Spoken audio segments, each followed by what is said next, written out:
Well, hello everybody. It's the beginning of a new project. This is kind of an interesting one because I took it on because I like hot rodders, and this is more of a traditional hot rodding project. And it's actually about the third time I've been approached for this rather unique engine combination. The engine's a four-cylinder, a big displacement four-cylinder, 240 plus cubic inches, and it's based on the Mercruiser 470 four-cylinder block, which is, crudely speaking, kind of half of a Ford 460. It uses 460 or 385 series heads. And this particular one, the fella had outfitted it with a Boss 429 head, which I took an interest in because I got the Boss 429 V8 on my to-do list, and he also happened to be a machinist and could take some accurate dimensions on a B9 head for me. So I decided to take it on this time, and here's a picture of his car. T-bucket with the four banger in it. When he got it originally, it had a small block Chevy, but you can see there that he fitted it with a Hillborn mechanical injection system, as you see here in this picture, which I think looks pretty slick, as it is. But he's a Ford enthusiast, among other things, and he had a couple inline carbs, and he wanted an inline carb intake for it. So between that, being the inline carb, and getting data on the Boss 429 head, off we went. So where it starts for me is doing the layout work, and it's actually pretty tight quarters. The Boss 9 head is unique in that the face of the intake face is not perpendicular to the deck of the head. It's actually at 8 degrees. So he wanted to make this turn and have the lowest height as practical, and also the lowest outboard projection as possible, because these four cylinders, they're really tall, and compared to a V8, and even this, and you can see it's at least a reasonable runner for it, gets it up there in the air pretty good, as you'll see. But this was the initial layout work. I did kind of where the distributor was and found centers, and this was just kind of the preliminary 2D work I did for before I launched into the 3D CAD. And then, of course, there's the intake face and all these dimensions itself. I actually do have a fully dimension drawing there on that, but just turn that off for now. But I got all of the critical positions as far as the mounting bowl holes, the port centers, you name it. So that was the starting point, just with some 2D layout work, and after that was done, I was ready to move on to the 3D CAD work. So let's take a look at that. So after all that layout work, I finally had enough dimensional data to do the actual intake manifold design. So I did all the layout for the intake flange, and the output is what you see here. And then next up were the runners. I actually did these, the runners, as one piece, and they need to offset from the Boss 429 port centers to the inline carb port centers. So this was the output of that exercise. And then the flange for the B-carb, inline B-carb that sits on top of those runners, was next up. And then finally, what I call the carb adapter. This was just a kind of a bonus piece here, because if you use two of them back to back, this is really designed to be an independent runner intake that the carb bolts directly to. But if you use two of these, you can sandwich two of these between the carb and the runner, and you can have an open plenum intake manifold. And it would probably call for the smaller A carb of the two inline carbs. But so this was the output of the basic design exercise. But we're not done quite yet, because to make my life easier in CAM, I have to make surfaces that are basically the parting line surfaces, at least for the intake runners. The rest of these are just plainer, simple two-sided machining. But the intake runners are a little bit more of a special case, and I'll show you the extra steps I take before I make the CAM program on that. All right, so for the runners, I actually have to split those thin-walled runners in half, and then I add all this extra geometry here that you see because it's basically the machining frame. And like this end one here the combination of this allows me to select a simple 3D machining operation to do all the machining on this side. And then it being kind of box shaped like that is just an aid that allows me to get it positioned properly in my CAM program. But I end up having to make 4 separate files and surfaces because I've got to split the runners in half, and then I've got to do an inside and outside machining program for each one. So this particular one here, these are the inboard or the inner curvature and the interior surface of the inboard curvature. And then the mating part to that, when I flip it over, is the outside surface of that inboard curvature. And some of the things that I do, again, to make my life easier is my CAM program, I can't put holding tabs into 3D machining, so I modeled these holding tabs here that suspend the part in the machine frame when it's being cut. Otherwise, it'd just be cut loose, you know, from the foam when it's being machined. Then the other thing I do is I change the parting line right here to be an 1/8 inch deeper this way. And the reason I do that is because it allows me just to use that surface to over machine the depth by 1/2 the diameter of the ball nose cutter that I use. And that way, this is a nice perpendicular edge here and it doesn't have the fillet from the ball nose cutter on it. But again, what it allows me to do is once I go to the work of doing this in CAD, I can literally just select a bounding region that I make that is a 1/2 inch bigger than the perimeter of each one of the parts or each one of the runners, and then select a simple horizontal scan line 3D machining op with a fine step over and just let it go at full depth of cut and flying at a couple hundred inches per minute. And it'll knock out those runner features. And then similarly, for the outboard curvature, I do the exact same thing. Here's the interior of the outboard half of the runner, the second half of it. You can see this is the D part of the port runner, and it transitions from the D to back to circular opening in a linear fashion there. And these are the interior features, so there's no holding tabs, but on the opposite side of this machining frame is the exterior features, and I put, again, like the inboard, I put holding tabs in for that, and altered the parting line right here, so it cuts free. So when you see those runners hanging in space by the machining tabs, this is basically all the work I went to in CAD to make that happen. So in my CAM program, all I had to do was basically select one machining op and bound it and let her fly. So anyway, that's the start to the project. The rest is actually executing it. Let's get on with taking a look at how, you know, the CAD dreams become an aluminum part.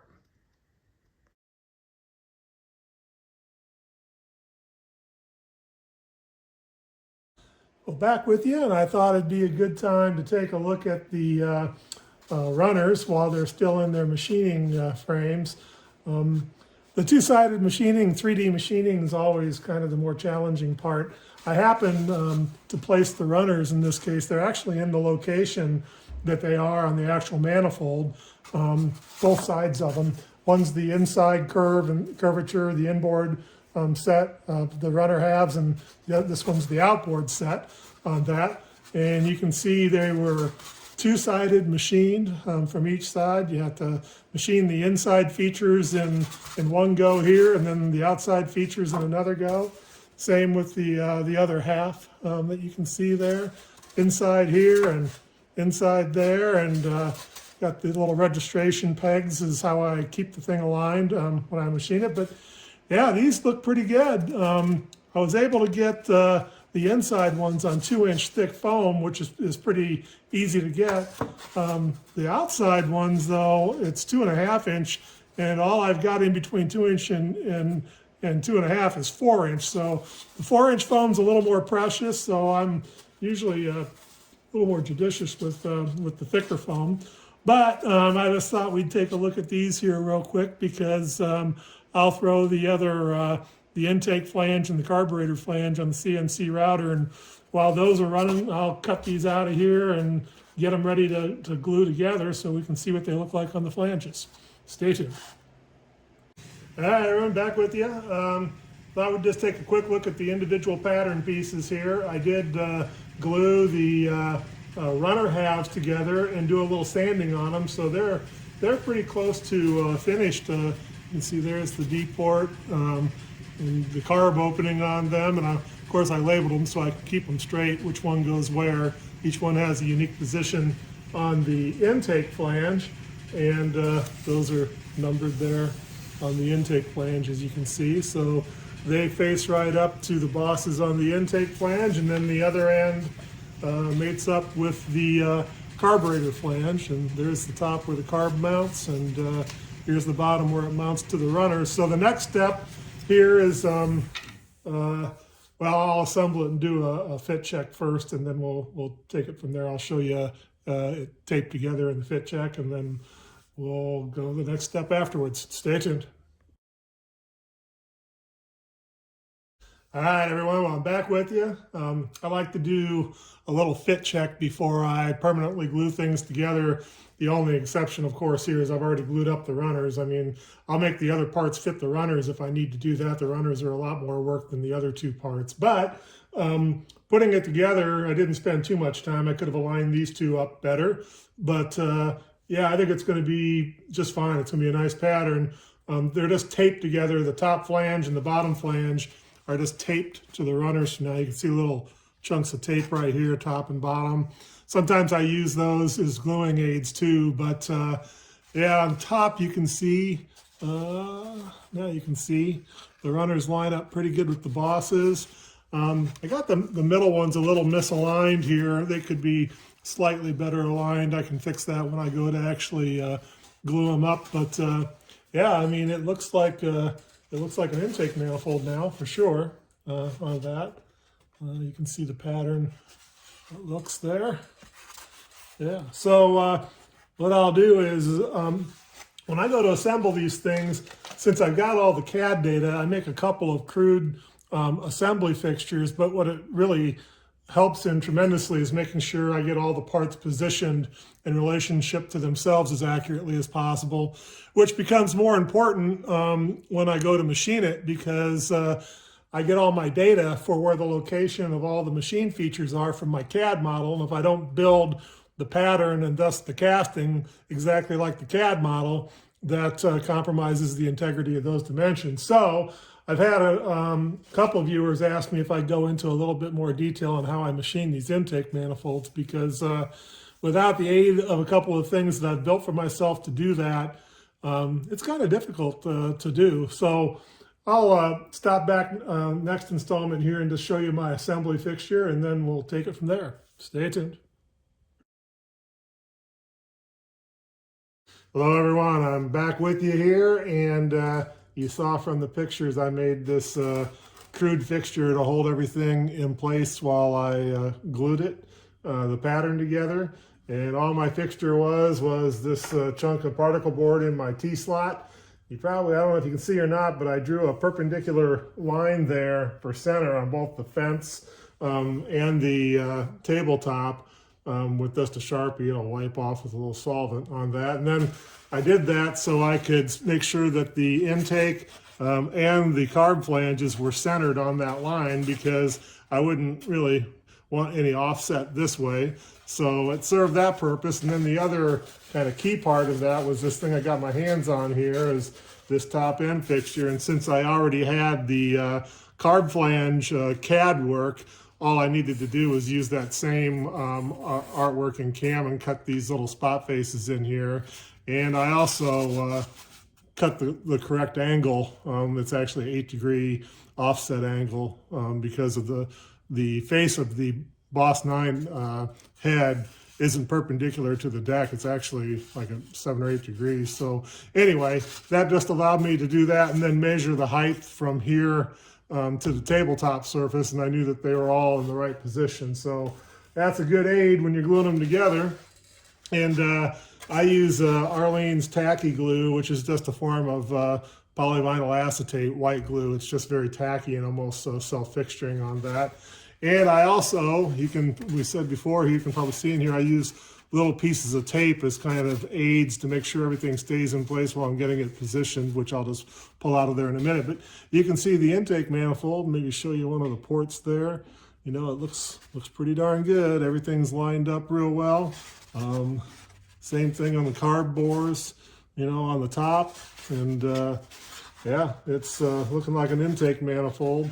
And then I always leave my bosses just a little rich, and I'll just take and sand that just a little bit, and it'll be blended back in there perfectly. But that gives you a look at the manifold. And then I'll detail it up and put the gating on it, and I always put the details on, like the customer wanted a part number on this one. So there's the part number that I made for him, the tag, and I'll just glue that on as the very last step, probably like right about there on the intake manifold. And I put them on last because they're kind of fragile, and if I don't do that through handling, it's easy to damage them. So anyway, we're kind of coming down the home stretch on this one, so it looks like a really nice pattern. Pretty happy with it. I'll detail it up and put the feed system on it, and we'll resume our discussion then. Stay tuned. All right, everyone, I'm back with you. Thought we'd have a look at the pattern now that I've got it all detailed and sprued and gated up. Looks just like you saw it last time from the front. You can see as far as I did a little sanding on it, and just made sure I blended and fit all the parts together nicely. So you'll still see what looks like a parting line from the joints in the actual casting, but it'll look professional on that. And I also added a little part number on there. I actually make those separate and then just cut them off with the hot wire and glue them on, just because they're so fragile. I could cut them into the pattern flange itself. It's just by the time I get done handling it, I'd probably garf up all the letters, and it's just not worth, you know, scrapping out a part or having to rework a part over that. So I just make them separate and stick them on at the end. And now to have a look at the gating here, see if I can show you what I've got. I've got a single, I guess you'd call it a runner, although runners and gates the lines kind of blur in gloss foam casting. But the cross section of this long piece here looks like that. So my contact area is narrowed down quite a bit from what the cross section of the runner is.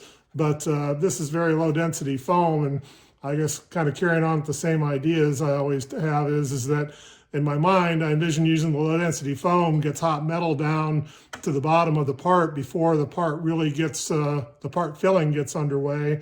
And then it feeds more, you know, holistically as a part that way. But whether it does that or not, I don't know, but I've had good luck with it. But almost all the other features on this pattern, I don't think I would need anything to cast this part other than this single runner feature here, and it'd be adequate. And you might think the rest of it is overkill, and I think it probably would be as far as gating and feeding the pattern, but it's definitely not overkill as far as the strength that's needed for dipping the part and letting it dry. So there's a whole bunch of other stuff on here. I mean, this structure up here, like I said, I don't think that I'd need it. But since I'm going to go to the trouble anyway, and I've had luck with it, it only took me a few more minutes to cut that stuff out and put it up there. It's fed from the main sprue here. And the rest of this stuff you see on here, these are the drying pegs. I don't know if I'll be able to get them to set on that or not. But the idea is that after I dip it, you know, I let it hang and dry, and then I could set it on a flat board like this and let it continue to shed some refractory coating out of the inside of the runners, but also sit flat and keep it in a good position. Whether or not I'll get it to sit like that, I may just let it hang. I don't know, because I've got it attached pretty good up there and a lot of area on it, and I'll just cut all this excess crap off before I cast it. Like these braces are here just for strength when I dip it. Same thing with the drying feet and these little braces. I'll just cut all that crap off right before I cast it, and I don't need that stuff there. But anyway, I think it's a pretty decent looking pattern, and I'm looking forward to casting it. So the last thing is that I glue these blocks on, so I have something strong to put a screw in to hang it by. But then I'll right before I cast, I'll just glue the sprue onto it. So that's it. That's the pattern. So, you know, we'll have a quick look after I get it coated. Hopefully there won't be any maladies there, but stay tuned. Well, hello everybody, I'm back with you, and we had kind of a freak spring snowstorm after Easter, and this is like maybe, well, it's 5 or 6 days since I had the pattern completed and ready to cast, but I got a weather window today, so we're going to have a go at it. And like I mentioned in the last video, I cut off all the excess stuff I had on there to aid me in coating the pattern. You can see the spots here on the back of the pattern where all the braces, the drying feet were here, and these braces were here. So that's all cut off, as well as you know, the cap on the sprue. So here's my loose sprue that I'll glue on right as the last second there, like so, when I got it in the mold. And we're ready to roll. So I've got metal in the pot. I've got to hurry up here because it'll melt faster than I can mold if I don't get going. So off I go. Stay tuned.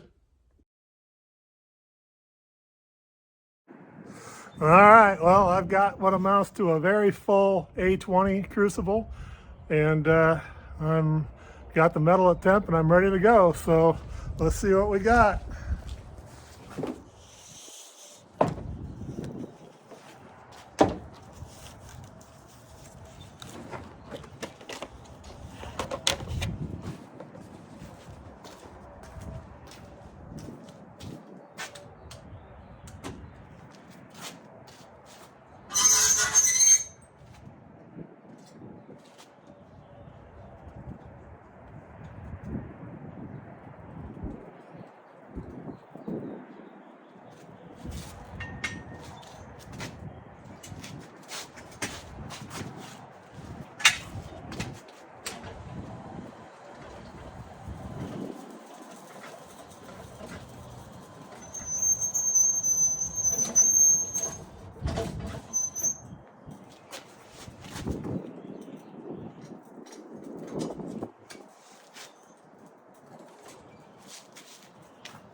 All right, I slopped a little metal on the ground there, but the pour went well. A little bit higher of a hoist there, probably about 40 pounds of crucible, shank, and metal. But all right, I mean, people get worried about you know, pouring over concrete, and you know, if it's a big spill, it's a valid worry. For little spills like that, what happens is that the aluminum freezes instantly. I mean, the concrete's so massive compared to a little splash of aluminum like that. The aluminum comes down to temperature almost instantly. So, you know, even if you did get a pop, it wouldn't be molten metal. But anyhow, yeah, I'm anxious to see what it looks like. It seemed like a pretty tranquil pour. I mean, I really dumped it in there. I got a big pouring cup and filled the cup up right away, and really, you know, never had any problems keeping up. So hopefully the result is as good as the pour suggested is, but we'll see shortly here in a little bit. So stay tuned on that.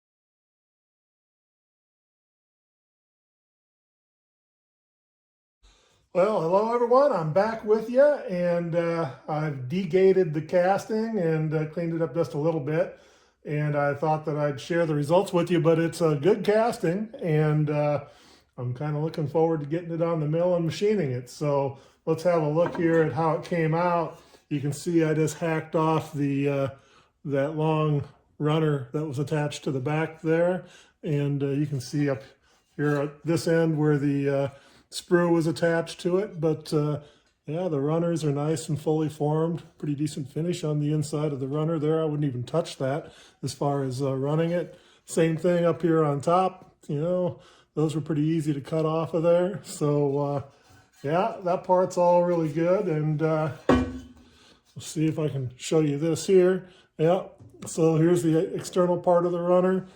Part number came out nice there. All the bosses and whatnot. So yeah, this one's ready to go into my heat treat oven, and after I get it heat treated, then I'll get it up on the fixture there. But yeah, we got ourselves a good casting, and I think it's going to be a winner. We'll see. Stay tuned. All right, so I've got my fixture all indicated in. So the center of rotation is 0 on the y-axis, and I've got the x-axis centered on the table there too. And then I set the rotary table up and put a dial on the column, and got the table level within 1/1000th of an inch, and then set the rotary table to 0. So let me see if I can mount the phone here, and I can show you the game plan for machining the intake. But the short part of it is that I made this poor man's angle plate here, and it's got the mounting pattern for the inline carb flange on top of the intake. So I think the first order of business will be bolt that to the table, bolt the or clamp the intake to that, put a couple machine jacks under it to stabilize it, and then machine the carburetor pattern in there and drill it and tap it. And then I can take the intake and turn it around and mount it to the angle plate like so. And again, put some machine jacks under it to stable it. And then I can use the rotary table to position it at any angle I want or need to machine the faces or drill the holes. So that's the game plan. I guess I just need to get on with it. All right, I've got it on there, and I've got the table set to the angle that gets the carburetor pad flat and horizontal. So I think I'll put a dial on it and see how close I've got it. And if I like it, then I'll make a few skim cuts on that carb pad and see what I got.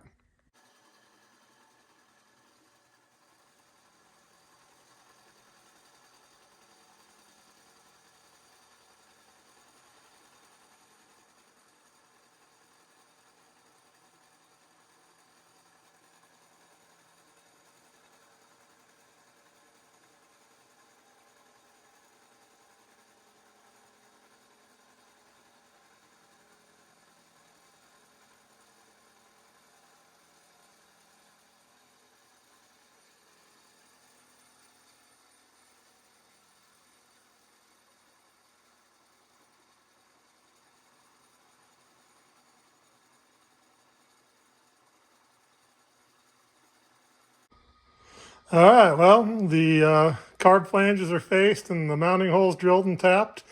Time to turn that sucker around and mount it on the angle plate by those holes I just drilled and tapped. So let's get to machining the intake flange side of the intake.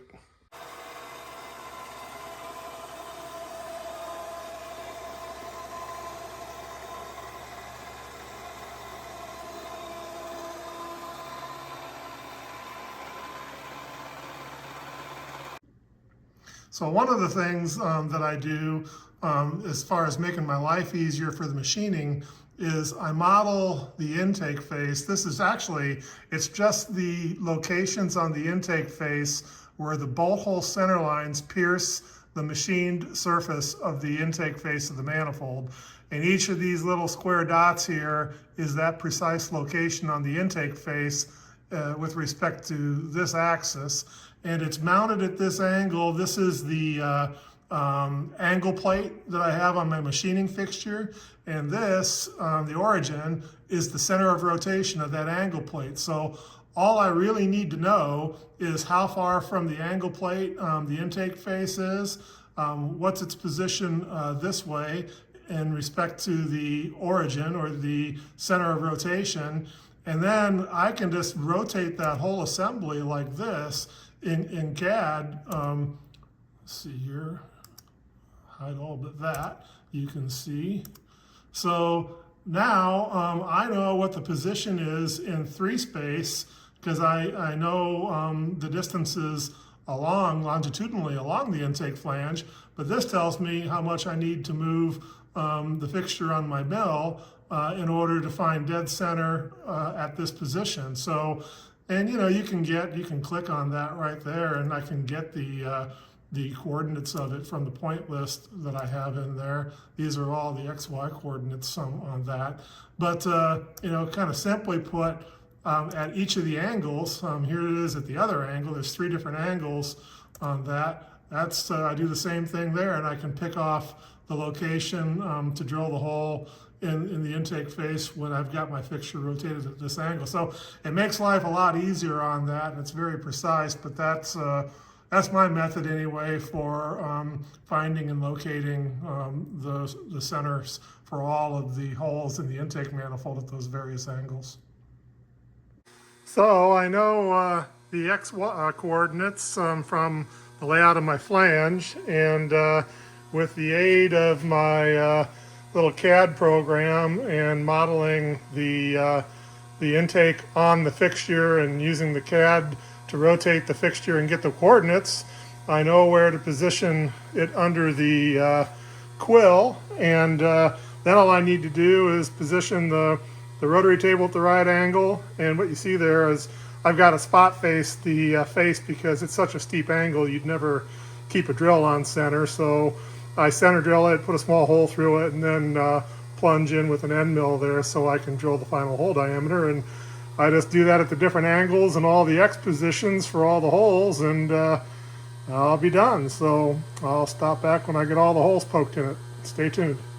Well, all right, that's it for the holes being drilled. I'll take it off of there and deburr it, and we can have a closer look at it. Stay tuned. Well, hello everybody. The machining is completed, and we're about ready to wrap this project up. But before we do, let's have a look at how I did here on the machining. Just a quick check with the gasket, and hopefully I've got a little bit more precision than just the gasket match, but at least the degree of precision of my DRO, and looks pretty good. There's standard Boss 9 gasket, and down here is where the intake covers the lifter galley on the Mercruiser block, or actually it's not the lifter galley, but it's an opening at the top of the block, so it covers that off too. So anyway, all the holes are drilled in there well, and of course the carburetor flange, that's all drilled and tapped and ready to receive inline carb. Let's see if you can have a look at the front here. Yeah, well, you saw that before, and now the only difference is it's got all the holes drilled in it there. So that looks pretty good. One thing I mention is that I did have one little flaw right here. You can see that was up, the sprue was actually over in here. So I don't know what caused that, so I'll just have to TIG that up and then polish it back down. But that's the only flaw in the whole casting. The rest of the casting looks really good. So, I mean, on most of the holes here, I did pretty good as far as centering them in the boss. This one here is kind of a outlier. You see this, I had to actually counterbore this bolt head relief here in the runner, because it's just the way it lays out on the Boss 9 manifold.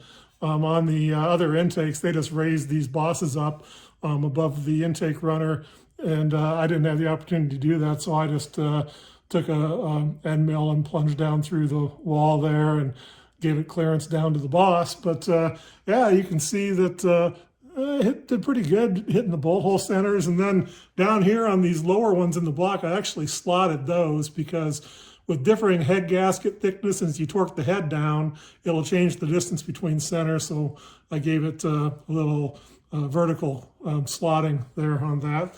But yeah, other than that, it's a good looking intake. So these things here laying in the background are kind of bonus pieces. This is an independent runner intake, obviously, but these two castings are identical halves, and if you put them together, you've got a plenum, and you can make a common plenum intake out of it. So just by putting them on the top there like so, you've got a common plenum intake then. So anyhow, probably need the smaller B-carb to run in that configuration, but get the idea there on that. But that way it kind of serves as an intake system, but I'm pretty sure that this one won't see any other duty other than using a single B-carb as an independent runner. But anyhow, that's the intake manifold for the Mercruiser block with the Boss 429 head. So maybe I'll put a carburetor on it. We'll take a few glamour shots to wrap it up, and you can have a look at the pictures that follow here. So until next time, we'll see you then. Take care.